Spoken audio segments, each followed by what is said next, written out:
বিসমিল্লাহির রহমানির রহিম। আসসালামু আলাইকুম। কেমন আছেন আপনারা সবাই? নতুন আরেকটি রেসিপি নিয়ে চলে এলাম। আমি আলহামদুলিল্লাহ অনেক ভালো আছি। এখন আসলে লতার সিজন না, সিজন ছাড়াই লতা আর সাগরের যে শুটকি হয় সেটা নিয়ে নিলাম। আর এক এক করে বাকি উপকরণগুলি দিয়ে দিলাম কড়াই, দিয়ে দিব এখন সয়াবিন তেল। আর শুটকিটা আমি ভালো করে পেটটাকে চিড়ে পরিষ্কার করে নেব। পরিমাণ মতো সয়াবিন তেল দিয়ে দিলাম।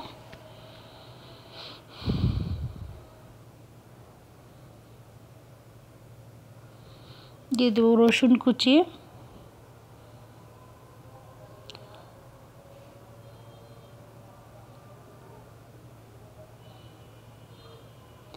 একটু নাড়াচাড়া দিয়ে দেব। এখন দিয়ে দেব পেঁয়াজ কুচি,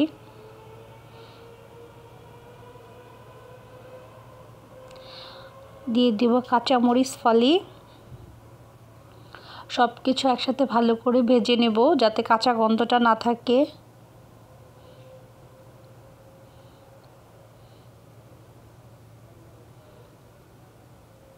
মাছটাকে একদম ভিতর থেকে এভাবে পরিষ্কার করে ধুয়ে নেব। এখন দিয়ে দিব আমি শুটকি দুইটা, আর এই দুইটা শুটকি সাগরের। আর এই দুইটাকে খুব ভালো করে ভেজে দুপাশ থেকে একটু নাড়া দিলে ভিতরের কাঁটাটা একদম আস্ত থেকে যায়, তখন ওই কাঁটাটা ফেলে দিলে কাটা কাটা হয় না, বা এটা সহ রান্না করা যায়, কোনো প্রবলেম নেই। তো আমি রান্নাটা করতে করতে মাছটা ভাজতে ভাজতে আপনাদের সাথে একটা কথা শেয়ার করি। যদি আমার চ্যানেলটাকে ভালো লেগে থাকে তাহলে অবশ্যই আমার চ্যানেলটাকে লাইক করবেন, কমেন্টস করবেন, শেয়ার করবেন। আপনাদের প্রত্যেকটি লাইক, কমেন্ট, শেয়ার আমার এগিয়ে যাওয়ার অনুপ্রেরণা। আর যারা ফেসবুক পেজ থেকে দেখবেন তারা অবশ্যই আমার চ্যানেলটাকে ফলো দিয়ে রাখবেন। আপনাদের এক একজনের এক একটা লাইক, এক একটা কমেন্টস আমার এগিয়ে যাওয়ার অনুপ্রেরণা। ধন্যবাদ সবাইকে। এখন আমি দিয়ে দিব হলুদ গুঁড়ো, দিয়ে দিব ধনিয়া গুঁড়ো,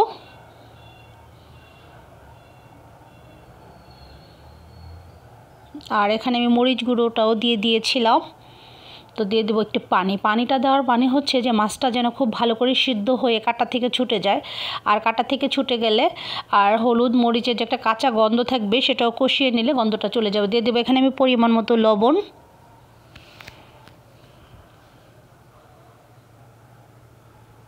খুব ভালো করে নাড়াচাড়া দিয়ে যতক্ষণ পর্যন্ত কষানো না হবে ততক্ষণ পর্যন্ত কষিয়ে নেব। তো এরপর কষানো হয়ে গেছে, এখানে আমি আগে থেকে কচুরলতা কেটে ধুয়ে রাখা এগুলি দিয়ে দিলাম। এখন কিন্তু শীতকাল, আর শীতকালে সচরাচর কচুরলতাটা থাকে না, কচুরলতাটা থাকে বেশি বর্ষাকালে। কিন্তু কচুরলতাটা রান্না করার পর অসাধারণ হয়েছিল। আর আমি এমনিতে অনেক কচুরলতা পছন্দ করি। আমার মতো কে কে কচুরলতা পছন্দ করেন আমাকে কমেন্টসে জানাবেন। পরিমাণ মতো পানি দিয়ে দিলাম। যেহেতু এটা সিজনাল লতা না, একটু সময় লাগবে সিদ্ধ হতে। ঢাকনা দিয়ে ঢেকে যতক্ষণ পর্যন্ত সিদ্ধ না হবে ততক্ষণ পর্যন্ত ঢাকনা দিয়ে অল্প করে আঁচ দিয়ে বা একটু মিডিয়াম টু লো দিয়ে যে এরকম তাপে রান্না করতে চান সিদ্ধ হওয়া পর্যন্ত ওরকম করে রান্না করে নেব। আর কচুরলতা হতে হতে দেখেন কালারটা কত সুন্দর হয়েছে, আলহামদুলিল্লাহ। দেখেই কিন্তু আমার ভাত খেতে ইচ্ছে করতেছে।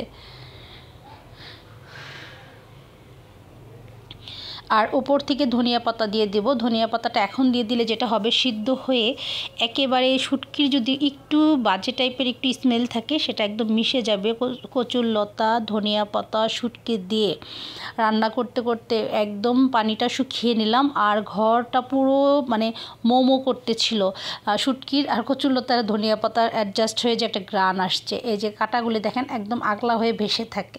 এই সময় আপনি ইচ্ছে করলে ফেলে দিতে পারেন। আর এভাবে যখন চামিচ দিয়ে দেখেছি তখন দেখেছি কচুরলতাগুলো আস্ত ঠিক আছে কিন্তু একদম সিদ্ধ হয়ে গেছে। তো এত সুন্দর কচুরলতা দেখে আমি আর লোভ সামলাতে পারলাম না, গরম গরম ভাতের সাথে খেয়ে নিলাম কচুরলতা। বিশ্বাস করেন কচুরলতাটা একদম অমৃত ছিল, ধরতেই মিলিয়ে যাচ্ছে। আর মুখে দেওয়ার পর তো খাবারটা একদম জমে গিয়েছে, আলহামদুলিল্লাহ। আল্লাহর দেওয়া এত নিয়ামত আমরা এত সুন্দর করে খাই, এর জন্য আল্লাহর কাছে লাখো কোটি শুকরিয়া।